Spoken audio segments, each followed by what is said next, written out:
down with the underground. I'm down with the underground. I'm down with the underground. Buddy's Pro Shop. Videos by bowlers for bowlers.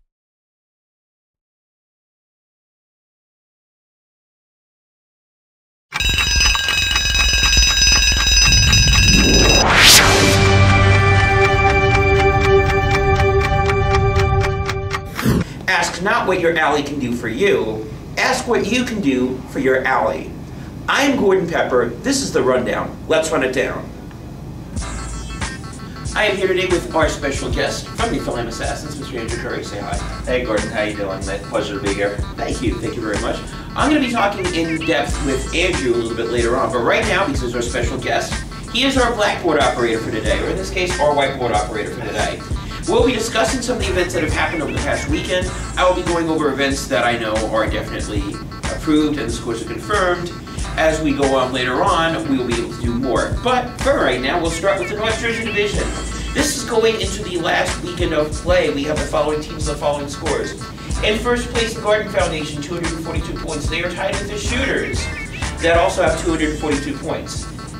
Garden Foundation wins, they get in. So they did, so we'll circle that. Way to go, VGF. VGF, they clinched their title. Congratulations to them. Shooters do not win, but they do enough to make the playoffs, so we'll congratulate them. Congratulations, Shooters. Now, third place and fourth place was a tie. Legacy 222, Asylum 222. That basically very simple. They win, they're in. 30 points for both of them is more than good enough because you're assuming that nobody's going to go 40-0 here, and they don't. Asylum dismantle Latino All-Stars, they get in. Congratulations, Asylum. And because they dismantled Latino All-Stars, so their first came out, sorry. Oh, bye-bye Latino All-Stars. Bye-bye Latino All-Stars. Okay. All Legacy has to do is to beat the last place team. They're all the way down here. That are 143 points. 22 points will do it. They only get 18. The last place team, you can circle them. They finish off the season with a win. So even though they don't get in, but they do finish off the season with a win. That's good for them. That is really bad for Legacy. They are now mathematically out. Bye-bye Legacy, sorry. I'm sure you really feel very pained about that, I can tell. I'm not involved right now. I'm equal opportunity. It's equal opportunity. That opens the door for Dead Flush and the Jersey Devils. There's only 3 points behind both of them. Dead Flush takes 32 points. They are right now, don't do anything yet, they're currently in. However, Jersey Devils can jump them if they beat Exit Wounds, who is the number 10th team. And there were a lot of points that were taken that day, but they were taken by Exit Wounds. Jersey Devils loses, they're out. Bye-bye Jersey Devils. So the number 10 team and the number 12 team both play spoilers in a massive way. And that opens the door for Dead Flush to take the last spot. So now we can put them in. So your final standings in terms of playoffs. Garden Foundation will come in first. They will bowl Dead Flush. Your number 2 and number 3 teams are Shooters and Asylum. They will play each other. We go from the north to the south. Here's the South Jersey. Going in, you had Secret Society at 294, No Mercy at 266. Those 2 teams going in already clinched a playoff spot, so let's mark them in. And No Mercy is also in, so let's mark them in also. Now you had Team Matrix, Strike City, and Syndicate. All 3 of these teams all played teams that were sort of down here somewhere. And all of them needed a win, they get in, or in this case, these 2. Syndicate not only needed a win, they needed to do better than Strike City. Team Matrix got the win, so they're in. Strike City also got the win, and they held off Syndicate. So Syndicate is out. Bye-bye Syndicate, sorry. We apologize. So your 4 teams in South Jersey are Secret Society, No Mercy, Team Matrix, and Strike City. In this case, Secret Society will play Strike City, No Mercy will play Team Matrix. This has got to be a lot of fun. Now I know that you are you know a lot of people in the South Jersey Division. I know from Lodi, Team Matrix and Strike City both show up frequently to the King of the Hills over there. Absolutely. What are your thoughts in terms of who do you give the edge here? The edge in the playoffs? I would probably I don't know. I hear a lot of good things about Secret Society, and I know a lot of people from Team Matrix and Strike City and No Mercy. I really think that whoever shows up and bowls on a given day really has a shot, because I know a lot of these teams have good bowlers. Now, I'm here at Bowler City. This is where the playoffs are going to be. If you look over here, these lanes, in a couple of weeks are going to be occupied by South Jersey and North Jersey and Long Island and New York bowlers. Who do you think here is going to have an edge over there, based on what you know? Based on what I know, I'd probably give the edge to Strike City and Team Matrix. So Andrew's calling for the upset. We're going to see what happens. So here's Andrew says, we're going to see a 3 versus 4. We're going to find out more about Andrew, and we're going to go over some more conferences when we look into the future when we come back. This is Gordon Pepper. This is Andrew Curry. We're going to run it down right after this. Welcome back to the Rundown. We are now running it down with my special guest here today, Mr. Andrew Curry. Thanks, Gordon. Thank you. You're now part of the new Phelan Assassins. Yes, I am. Yes, I am. We're still buddies, right? Absolutely. Oh, okay, good. Now, tell me a little bit, and tell everybody else out there, because we've heard of the Phelan Assassins. You've seen the little video game knockoff of the little characters that are over there. I do like the logo, though. The logo is very cool, very classy. However, most people don't know about the Phelan Assassins, so tell us a little bit more. Okay, well, we're one of the new teams out of Lodi Lanes, and you know, we may be a new team, but we have a bunch of bowlers with UVA experience that know how to bowl under pressure when money's on the line. But we also have a couple of guys and girls that are new to the UVA that want some good competition, and they want to be successful. So we're ready to bowl when Battle Bowl comes along. Now, speaking of Battle Bowls, since you brought it up, now I'm assuming, of course, that you have both teams in a scratch team, uncapped, and a scratch team capped. Yes, we have a captain and uncapped team. Are you allowed, just trying to get this in your little non-disclosure, are you allowed to give us some of the people that are going to be going? Not yet. I think we'll make our presence known in each event, and we'll make some noise. So by the end of each day, Battle Bowl, they'll know who we are. It's a surprise. Now, obviously, a disclaimer: a lot of bowlers from the Good Brothers went over to Phelan Assassins. Yes. We still love each other, as you can see here. We're not going to kill each other like some other teams in other divisions are currently doing right now. Not throwing anybody under the bus. Big yellow bus. Yes. There are also other bowlers that are not only just from the Good Brothers, but there are also teams from bowlers from New York that I know came over. Yes, we have a couple there too. And very interesting, you have a mother-son combination. Yes, we do. Georgette Hill and Mark Robinson. Georgette is a very experienced bowler in women's states and women's counties, and she's bowled all over the place. She's had her success, but also her son Mark. He's an up-and-comer, and he throws a really good ball. Won King of the Hill a couple of times. Yes, he's won King of the Hill a couple of times. You know, he makes money in brackets, and you know he's ready to make his presence known too. Good, very cool. Now, you're also ready to make your presence on June 21st. Yes. So I'd like to say a little bit more about that. Well, I'll be bowling Nico Rivera, and I believe he's on either International Flavors or America's Most Wanted right now. I'm not sure. But disclosure, we're not really allowed to talk about that segment yet, but I guess you're going to watch, so oops, oh well. Sorry. I know that he bowls out of Van Ness Lanes where Old School is being held. You know, he's a good bowler. I've seen him bowl a couple times, probably 220, 225 average, but honestly, I really don't care, because on any given day, I can show up and bowl better. I know I can compete with the best of them, and when money's on the line, I'll bring my A game. I believe a couple of weeks ago, or maybe a couple of months ago, you took Ray Smarsh to the limit, if I remember correctly. Yes, I bowled Ray Smarsh action, best of 5, heard a game, and I took him to game 5. And this one we're doing best of 5 for 5 hearn. So that is going to be a very fun event. That is going to be June 21st at Van Nest Lanes. If anybody's available, I know he'll be there. I will probably be there, except Van Nest, they don't have the electronics, so you'll see me more writing the manual scoring. Yes, I'll probably be one of the manual scorers. Is there anything else that you would like to add, like to say, shout-outs, promotion? Other than that, you know, just we're ready to bowl. I'm ready to bowl at Old School, and you know we're going to be hosting some tournaments in the near future. So just come out and support us. Come out and support Lodi Lanes. and let's just have some fun again. Sounds like a plan. So we've had a lot of love for New Jersey. Next segment, we're going to have a lot of love for the future. New Jersey, North and South divisions are done. However, there's other divisions that will be finishing up this weekend. We'll be discussing that and doing a little preview on that. We'll run that down after this. So we discussed the past and the present. This segment, we're going to be discussing the future.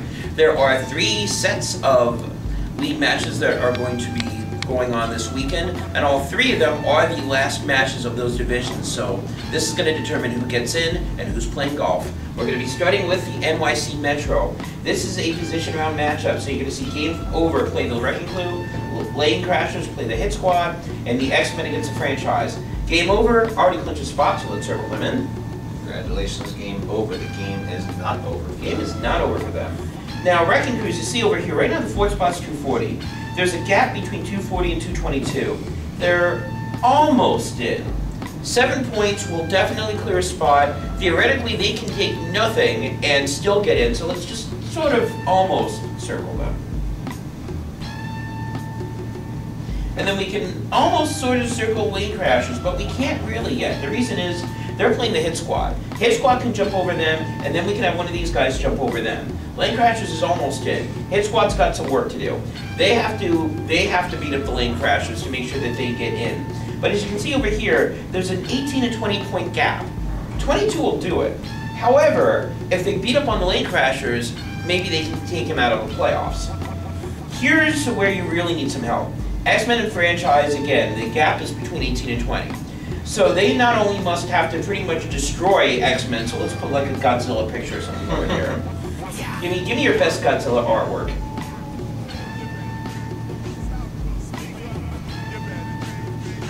See, I like this because I can't draw. This is why I can torture the guest already and basically draw whatever I want. So Godzilla's got to go eat up one of these teams, and then they have to hope that the Hit Squad gets spanked by the Lane Crashers.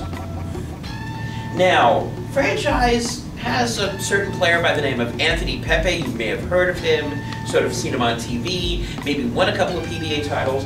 What are the chances we're going to see him in this lineup? You never know. He may make an appearance.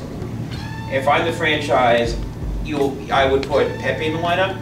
I would put Marissa Lamb, who has now been on both the men and the women's versions of the Lineal, in that lineup. They've got some power players in here. I think X-Men may have some issues. By the way, speaking of the women's title, congratulations to Carla Pereira for defeating Crystal Franklin this weekend to hold on to a Vixen's title. Gotta put in those plugs everywhere. Well, that's going to be my Maryland, D.C. plug because they're not here this weekend. However, we'll be discussing about them next week because they are in next weekend's matches. Moving on. Next up, Long Island East. You have the 3 powerhouses over here. First of all, BC Crew. Once again, they will get in, so we can mark them as in. They're at 258. They've clinched a spot. Whenever the BC Crew has made the playoffs, they have either won it or they've come in second. Either way, they've showed up at Battle Bowl. Heavy favorites, sort of, and I say sort of momentarily. Second place, Strong Arm set at 238. They're not in yet, but again, if you look over here, 4 spots here, as long as they don't completely fall apart, they'll be fine. So we can sort of squiggle them. Third place, Long Island Rounders. You have a very annoyed Brian Zizek, who not only lost 3 the hard way, he got out the hard way. Wow. So, yeah, what's your thoughts on that? I was there for the match, and it was just a matter of Robert Smith and Aaron Tremblay. They had a good line that day, and Brian just couldn't find anything consistent. One thing I found very interesting in that match, it almost felt like they were working as a team. When one person clinched it, the other person was throwing their ball over and tried to disrupt Robert. It was hysterical during practice when they were throwing plastic up each other's lines. I personally would love to see a rematch of that. Absolutely. I think we will be seeing Mr. Zizek at Battle Bowl, but we're going to be seeing him as a member of the Rounders. Again, same position. These guys are almost pretty much in. Rounders will be doing something somewhere. And again, this is going to be, if we see a BC Crew Long Island Rounders matchup, this is going to be fantastic. This is going to be a lot of fun. But there's a sports spot. Here's what we have. Shock and Awe is at 209. However, if they win, they're in. And winning meaning Magic number is 33. Are they going to get 33 against the Long Island Rounders? I don't think so. No, I don't think so either. That completely opens the door over here. So you have Aftermath at 202, you have Men in Black at 194. All they have to do is win and hope that Shock and Awe loses. Men in Black need a lot more help because first of all, they have to take out Aftermath, and then they have to hope that the Long Island Rounders do the same thing. So being creative, or strange, if you will, have you seen the movie San Andreas yet? Yes, I have. So if you look at their names, we have After, Shock. What Men in Black are hoping for is that there's a big aftershock that comes in, and we have an earthquake, and they're taken out of the equation, and then they can move up. That is what I think that they're looking for. So I'm hoping that they're big The Rock fans. Who isn't of The Rock? You're a fan of The Rock, right? Yeah, absolutely. All right. So moving on, final grouping. Finally, Long Island West. First team out, Project Mayhem 275. Let's circle that, they're in. Very nice job with Project Mayhem. However, you have Mayhem now all the way down. Mayhem and Anarchy, they're at 222. If you notice over here in 8th place, 182 is Team Turn It Up. If they go 40-0, and that could happen, they jump all the way over here. Obviously, they have to hope for some splits, but there is a possibility, a mathematical possibility, the 8th team in this league can jump into the 4th spot. Before you don't think it can happen, that already happened 2 weeks ago. Pound for Pound was in 7th place. They jumped from 7th all the way into the top 4 because they took 30 plus, and you had a spectacular flame out by Apocalypse. Joe Algieri, I love you, but what's your thoughts on that one? And we're Joe Algieri fans. I know he's definitely a big Joe Algieri fan because Joe put him in the Father's Day matchup that's going to be happening in a couple weeks at Van Ness. But what's your thoughts on that one? It sounds like that they had an apocalyptic meltdown that day. Ooh, I am not the only one with the horrible puns here. Very good, that's kudos. Let's go down for the rest of this. Anarchy, 222, they have the driver's seat to get in. Technically, they're almost in because, again, for them to drop, they would need the meltdown of apocalyptic proportions. But, unfortunately, it could happen, so we can't really mark them in yet. 3rd place, Black Rain, 213. 4th place, Revolution, 209. The loser is probably out. The winner is almost certainly in, unless, again, they go 2020, and then you have two teams here that go 35 plus. 5th place, Classic Walkdown, Paul Rodriguez's squad, 208. They have the Trash Talkers, that's Road Dogg, Jeff Lewis, Cletus Juice, thank you. That's over there. These guys are going to bowl against each other. This may be the most fun matchup over here between these two just because both teams talk a lot of gunk. And so that could be a lot of fun. New York Legends teams Turn It Up, they're certainly not out of the conversation. They almost certainly need to take 36 plus, but it can happen. This is going to be fun. What's your thoughts on this? It seems like that the last couple spots are there for the taking if the teams put in the work. Now, Trash Talkers last year, I'm going to talk about this, last year, they got all the way to almost getting to Battle Bowl last year in the playoffs. How much do you think that experience is going to help them here? I think they have the experience. I know that they have a couple good bowlers on that team. And you know, just being in that moment where the pressure's on them and they need to make the quality shots, I think some past experience could come in handy. All right. And finally, to both of them, good luck to both of you going in. If you play valiantly, you play valiantly. If you lose, you lose. But whoever loses this, unless you guys both get in, we'll be talking about you next week. And we're going to have some fun. Do not be on the show next week. That is my word of advice. Unless if you're here, it's because you're over here with a marker as a valiant person. But if we put your name up here, and you're not over there with a marker, chances are bad things are going to happen to you. We're just saying. So we're about to end our first episode of this show. First of all, I would like to say thank you very much to Andrew Curry, our special guest today. Richie Santander from behind the camera. I know that you really can't wave or do anything, but I just thank you very much for your help with this. Special thanks again to the Underground Bowling Association, Phil Chance, Tynell Tate, everybody that is involved. Love you guys, couldn't do this without you. And finally, to you, the fans over on Facebook, over in the teams, could not do this without you. You guys have been great this season. This is my pleasure to be doing this. This is a lot of fun. Do you want to be here? Andrew, as much fun as he has been, he is only a special guest. We're going to be doing this every single week, and I'm going to have a new special guest here. If you want to be my co-host for the week, let me know. Toss me an email, toss me a Facebook, toss me a line. You've seen me around here. If you're interested, if I'm interested in you, you'll be over here.